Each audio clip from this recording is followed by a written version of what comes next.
Fala aí galera, aqui é o professor Thomas Lins e hoje a aula tá top demais. Hoje a gente vai falar sobre o sistema cardiovascular. Por isso que eu já peço para você curtir e compartilhar esse vídeo. Se inscreva no canal lá no YouTube, Tática de Enfermagem. E não esqueça de ativar os sininhos para as próximas notificações. Então pessoal, vem comigo que a aula tá top hoje. Vamos lá? Fala aí galera, um bom dia, uma boa tarde, uma boa noite. E hoje a gente vai estar falando aí sobre o sistema cardiovascular, que é um sistema fechado de tubos, né, e responsável por distribuir o sangue com oxigênio e nutrientes para todos os órgãos vitais, recolhe os resíduos de dióxido de carbono e calor, assim garantindo a homeostase ao organismo. Lembrando também que o prefixo cardio refere-se ao coração e vascular aos vasos sanguíneos, veias e artérias. E quando a gente se depara, pessoal, com essa figura, né, da anatomia do coração humano, a gente começa a pensar o seguinte, que o coração é um órgão, né, muscular oco que trabalha como uma bomba contrátil e propulsora. Bombeia o sangue para os pulmões e os órgãos periféricos.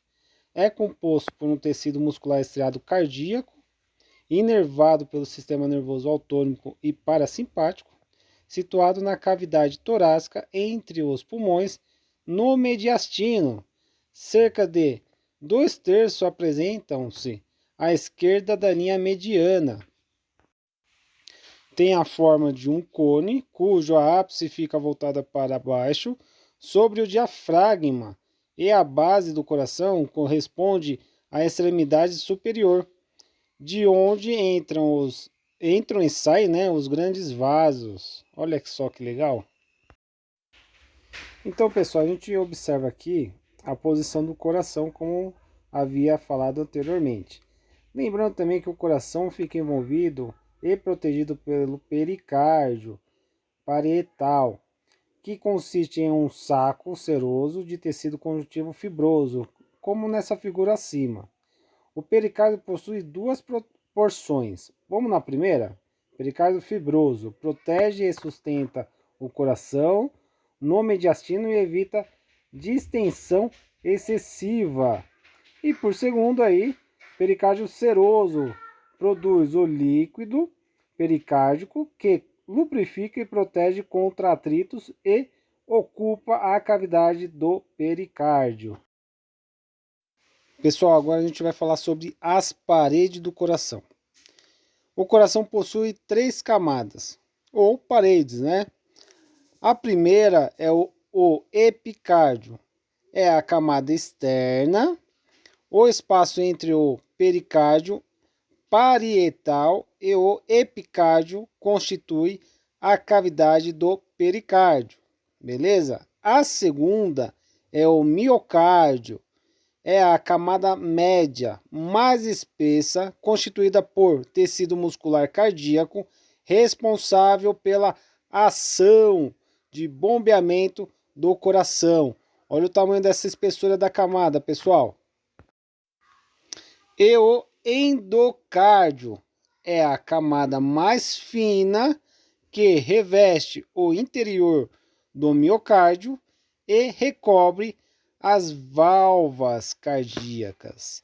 Daqui a pouco a gente vai estar falando sobre essas válvulas, ok, pessoal? E aí, pessoal, tá gostando dessa videoaula? Então já peço para você, curte, compartilhe esse vídeo, ative o sininho para as próximas notificações e não esqueça de se inscrever no canal Tática de Enfermagem aqui no YouTube. Conto com vocês. Então agora, galera, a gente começa a falar sobre as câmaras do coração. O coração possui internamente 4 câmaras que recebem e bombeiam o sangue. 2 superiores, denominadas átrios, direito e esquerdo, e 2 inferiores, denominados ventrículo, direito e esquerdo. Como a gente observa aí na figura, eu tenho o átrio direito e ventrículo direito, átrio esquerdo e ventrículo esquerdo, que são o quê? 2 bombas aí, o coração funciona. Então vamos observar aqui as câmaras do coração. Os átrios são separados pelo septo interatrial e dos ventrículos separado pelo septo atrioventricular. eles funcionam como reservatório de sangue, onde se contraem e enviam o sangue para os ventrículos, que também se contraem simultaneamente. Quando a gente fala dessa forma, o septo atrioventricular possui dois orifícios, um à direita e outro à esquerda, que permitem a passagem do sangue dos átrios para os ventrículos, cujos orifícios são denominados óstios atrioventriculares direito e esquerdo. Iremos falar agora sobre as válvulas ou válvulas do coração, que são estruturas de tecido conjuntivo denso, localizado nos óstios atrioventriculares, que se contraem para impulsionar uma porção de sangue para os ventrículos ou para fora do coração, para uma artéria. Lembrando também, pessoal, que o coração possui 4 válvulas ou válvulas, né?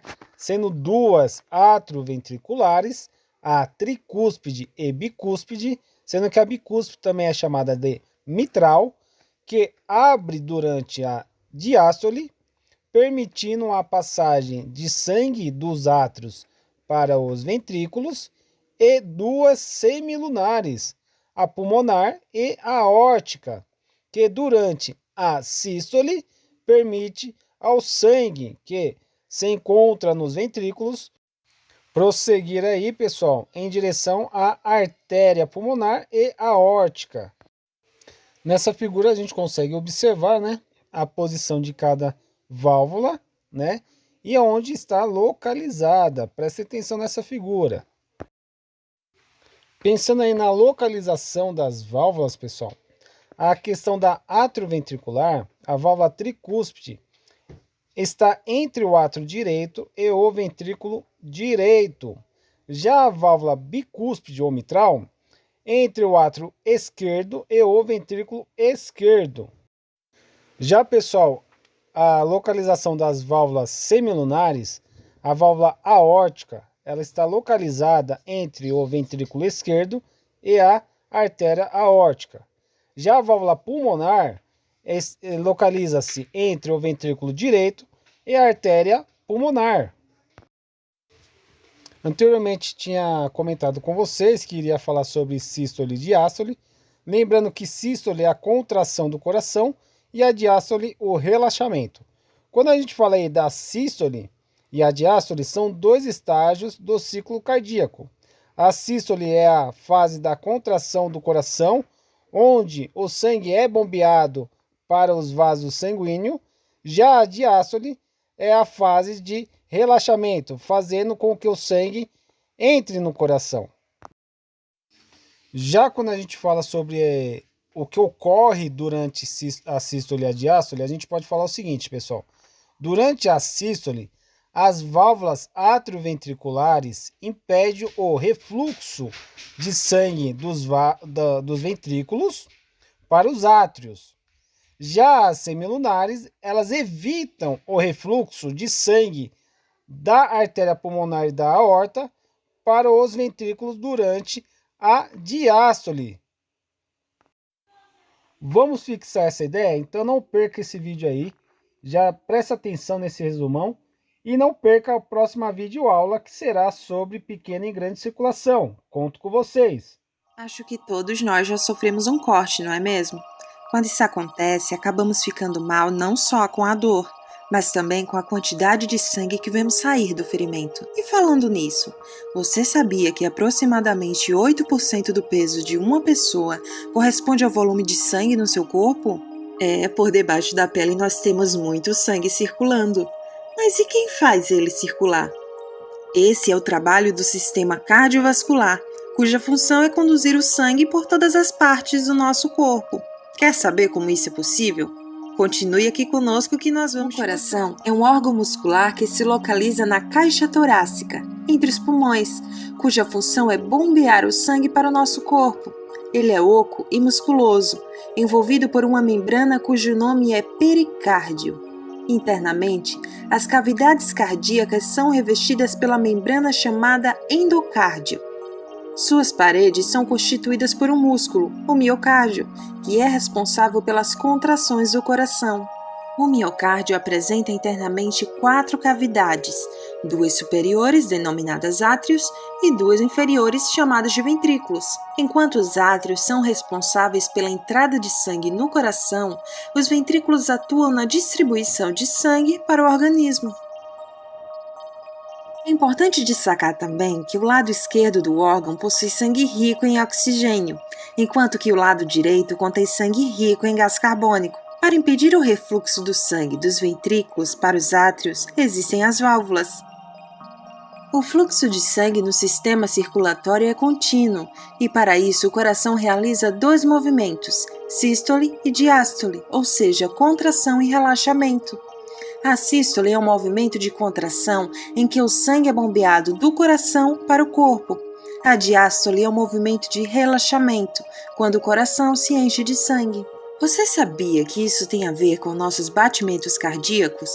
Eles representam a entrada e saída de sangue no coração.